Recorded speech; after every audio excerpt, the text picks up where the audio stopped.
खुलुमबाय बेयो बड'लेण्ड इंखं टेलिभिजन दिनै 23 अक्ट'बर 2022 रबिबार खालि सानसेनि बरादखौ नोंथांमोननि खाथियाव लाबोदों आं सदानन्द दैमारिया।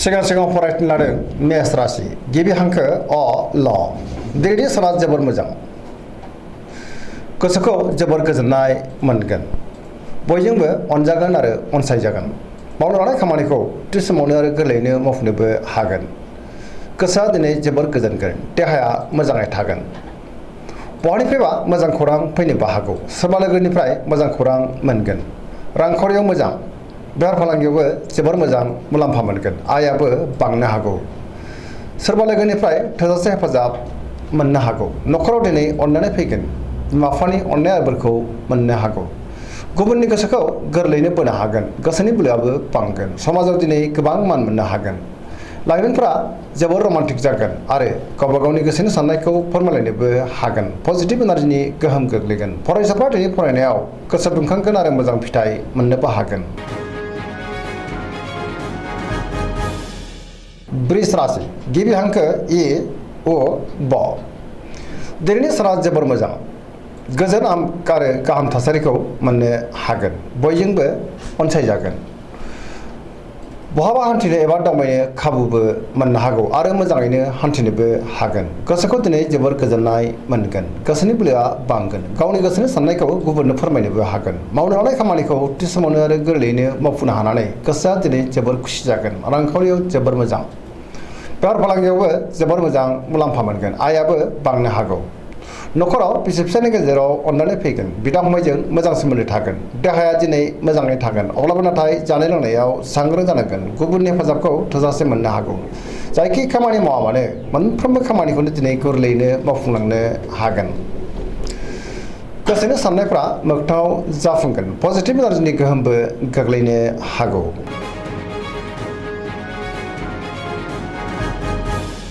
मिथुन राशि गिबि हांखो क स दिनैनि साना जोबोर मोजां गोग्गो आरो गोथों साननो रोंगोन गियाननि आंखाल जानाय नङा पजिटिभ एनार्जिनि गोहोम गोग्लैगोन मोनफ्रोमबो बिथिङाव जाफुंसारगोन गियाननि आंखाल जानाय नङा गोसोआ दिनै जोबोर खुसि जागोन सोरजोंबा बाख्नायजानो हागौ देहाया दिनै मोजाङैनो थागोन रांखावरियाव जोबोर मोजां बेफार फालांगियावबो जोबोर मोजां आयाबो बांगोन न'खराव दिनै अनलायनाय फैगोन बिदा फंबायजों मोजां सोमोन्दो लाखिनो रोंगोन समाजाव मान मोनगोन गोसोनि बोलोआ बांगोन गावनि गोसोनि साननायखौ दिनै गुबुननो फोरमायनोबो हागोन सिगांनि बबेबा आद्रा खामानिखौबो दिनै मावफुंनो हागौ सोरबा लोगोनिफ्राय मोजां खौरां फैनोबो हागौ लाइमोनफोरनि गोसोआ दिनै जोबोर खुसि जागोन आरो गावबा गावनि गोसोनि साननायखौ फोरमायलायनोबो हागोन।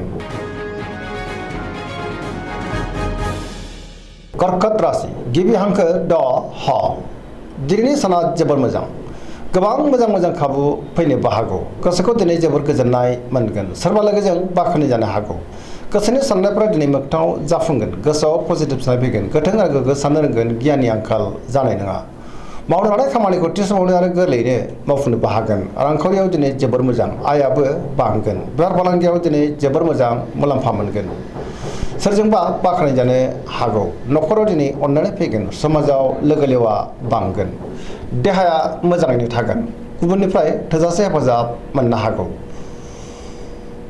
फरायसाफ्रा दिनै फरायनायाव गोसो दुंखांगोन आरो मोजां फिथाइ मोनगोन लाइमोनफोरा जोबोर खुसि जागोन पजिटिभ एनार्जिनि गोहोमबो गोग्लैगोन।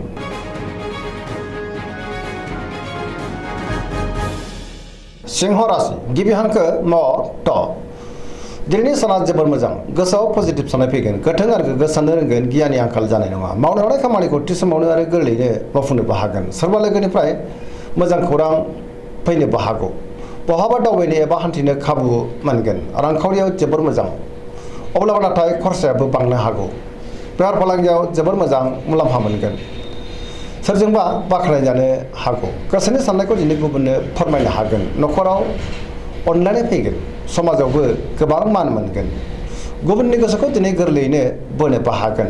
देहाया मोजाङै थागोन, बयजोंबो गोरोबनो रोंगोन, गुबुननि थाखाय गोबां मोजां खामानि मावनानै होनोबो हागोन। गोसोआ दिनै जोबोर रमान्टिक जागोन आरो लाइमोनफ्रा गावबा गावनि गोसोनि साननायखौ फोरमायलायनोबो हागोन।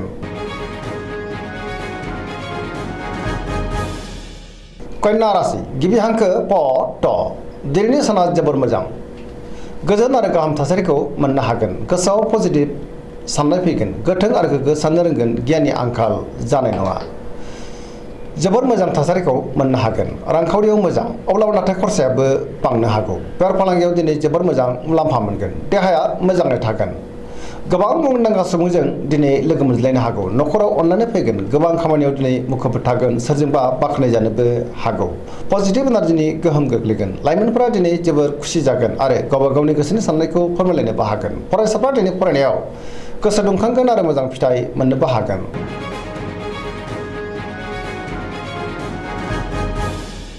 तुला राशि गिबि हांखो र ट दिनैनि साना जोबोर मोजां, गोग्गो गियाननि आंखाल जानाय नङा। गोसोनि साननायफ्रा जाफुंगोन। गोसोआव पजिटिभ साननाय फैगोन। मावनो हानाय खामानिखौ थि समावनो आरो गोरलैयैनो मावफुंनोबो हागोन। देहाया मोजाङै थागोन, अब्लाबो नाथाय जानाय लोंनायाव सांग्रां जानाया गाहाम। सोरजोंबा बाख्नायजानो हागौ। रांखावरियाव दिनै जोबोर मोजां, बेफार फालांगियावबो जोबोर मोजां, मोननो गोनांखौबो मोननो हागौ। समाजाव मान मोनगोन, गुबुनजों मोजां सोमोन्दो लाखिनोबो रोंगोन। सोरबा लोगोनिफ्राय थोजासे हेफाजाब मोनगोन। गोदान खामानियाव दिनै आखाइ होजेननो हागोन। सेंग्रा सिख्लाफ्रा गावबा गावनि गोसोनि साननायखौ फोरमायलायनो हागोन आरो गोसोआ दिनै जोबोर रमान्टिक जागोन। पजिटिभ एनार्जिनि गोहोमबो गोग्लैगोन।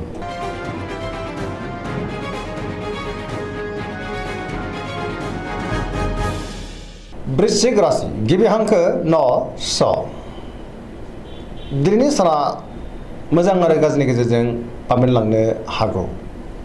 सिगांनि बबेबा जेंनाखौ सुस्रांनो गोब्राब जागोन। पजिटिभ एनार्जिनि गोहोम गोग्लैगोन। समाजाव लोगो लेवाबो बांगोन। गोसोआव गोग्गो आरो गोथों साननाय फैगोन। मावनो हानाय खामानिखौ थि समावनो आरो गोरलैयैनो मावफुंनोबो हागोन। गुबुननिफ्राय हेफाजाबखौ मोनगोन। गोसोनि साननायफ्रा जाफुंगोन। गोसोनि बोलोआबो बांगोन। समाजावबो मान मोनगोन। न'खराव अनलायनाय फैगोन। रांखावरियाव दिनै बारा मोजां नङा, आयनिख्रुइ खरसायासो बांसिन जानो हागौ। बेफार फालांगियाव गोबां खहा जानांनोबो हागौ। सांग्रां जानाया गाहाम।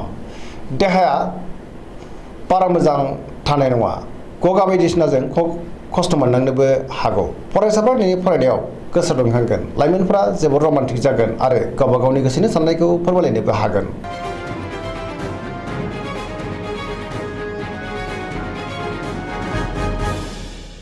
धनु राशि गिबि हांखो ढ फ भ दिनैनि साना बारा मोजां नङा। गोसोखौ दिनै जोबोर उसुखुथु मोनगोन। सोरजोंबा रायखोमा जानोबो हागौ। मावनो हानाय खामानिखौ थि समावनो मावफुंनो गोब्राब जागोन। माबा नङा माबा मोनसे गोरोन्थि जानोबो हागौ। गोसोनि साननायफ्रा दिनै देबार नांनो हागौ। रांखावरियाव मोजां, बेफार फालांगियावबो मोजां होनजायो। आयाबो बांगोन।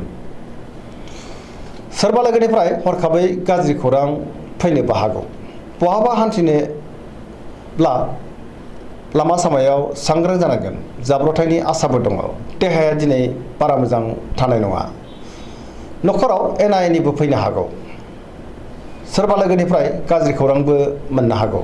लाइमोनफोरा दिनै जोबोर रमान्टिक जागोन आरो गावबा गावनि गोसोनि साननायखौ फोरमायलायनोबो हागोन। फरायसाफ्रा दिनै फरायनायाव गोसो दुंखांगोन आरो मोजां फिथाइ मोनगोन।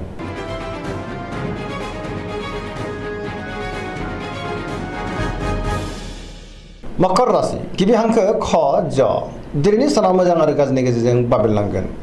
गुबुननि थाखाय नाङा फाङा जेंनायाव गोग्लैनांनो हागौ। गोसोनि साननायफ्रा देबार नांनो हागौ। देहाया दिनै बारा मोजां थानाय नङा। जानाय लोंनायाव सांग्रां जानांगोन। मावनो हानाय खामानिखौ थि समावनो आरो गोरलैयैनो मावफुंनो हागोन। रांखावरियाव मोजां, अब्लाबो नाथाय खरसायाबो बांनो हागौ। बेफार फालांगियाव मोजां मुलाम्फा मोनगोन। सोरजोंबा नांलाय खमलाय एबा एना एनिबो जानो हागौ। सांग्रां जानाया गाहाम। मोनफ्रोमबो खामानिखौ मावफुंनो गोब्राब जागोन। माबा नङा माबा मोनसे गोरोन्थिबो जालांनो हागौ।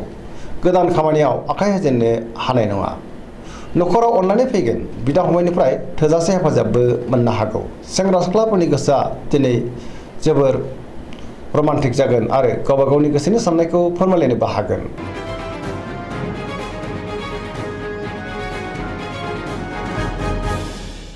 कुम्भ राशि गिबि हांखो ग स दिनैनि साना जोबोर मोजां गोसोखौ दिनै जोबोर गोजोननाय मोनगोन। सोरबा लोगोनिफ्राय मोजां खौरां फैनोबो हागौ। मावनो लानाय खामानिखौ थि समावनो आरो गोरलैयैनो मावफुंनोबो हागोन।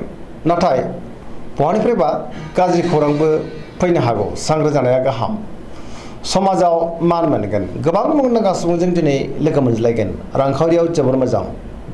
सोरबा लोगोनिफ्राय हेफाजाबखौ थोजासे मोनगोन।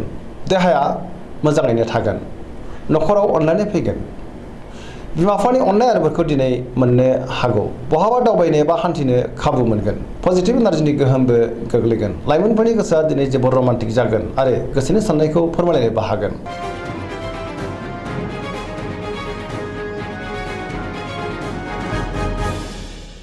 मीन राशि गिबि हांखो द स दिनैनि साना जोबोर मोजां गोसोखौ दिनै जोबोर गोजोननाय मोनगोन। गोग्गो आरो गाहाम थासारि फैगोन। गुबुननि थाखाय गोबां मोजां खामानि मावनानै होनो हागोन। गोसोआव पजिटिभ साननाय फैगोन। गोथों आरो गोग्गो साननो रोंगोन। गियाननि आंखाल जानाय नङा। गावनि गोसोनि साननायखौ दिनै गुबुननो फोरमायनो हागोन। देहाया मोजाङै थागोन। अब्लाबो नाथाय जानाय लोंनायाव सांग्रां जानांगोन। रांखावरियाव मोजां। बेफार फालांगियावबो मोजां। न'खराव अननानै फैगोन। सोरजोंबा बाख्नाय जानो हागौ। लाइमोनफोरनि गोसोआ दिनै जोबोर रमान्टिक जागोन आरो गावबा गावनि गोसोनि साननायखौ फोरमायलायनोबो हागोन। फरायसाफ्रा दिनै फरायनायाव गोसो दुंखांगोन आरो मोजां फिथाइ मोनगोन। सरासनस्रायै दिनैनि साना जोबोर मोजां आरो मोजाङैनो बारग'लांगोन। पजिटिभ एनार्जिनि गोहोमबो गोग्लैगोन। दिनैनि राशि फरायनाया एसेनोसै। जोबनायाव बेखौनो खावलायो जाहाथे नोंथांमोना सानफ्रामबो जोंनि बे बड'लेण्ड इंखं टेलिभिजनखौ नायबाय थायो आरो साबस्क्राइब खालामो लोगोसे लाइक खालामो आरो शेयार खालामो। एसेनोसै गोजोन्थों।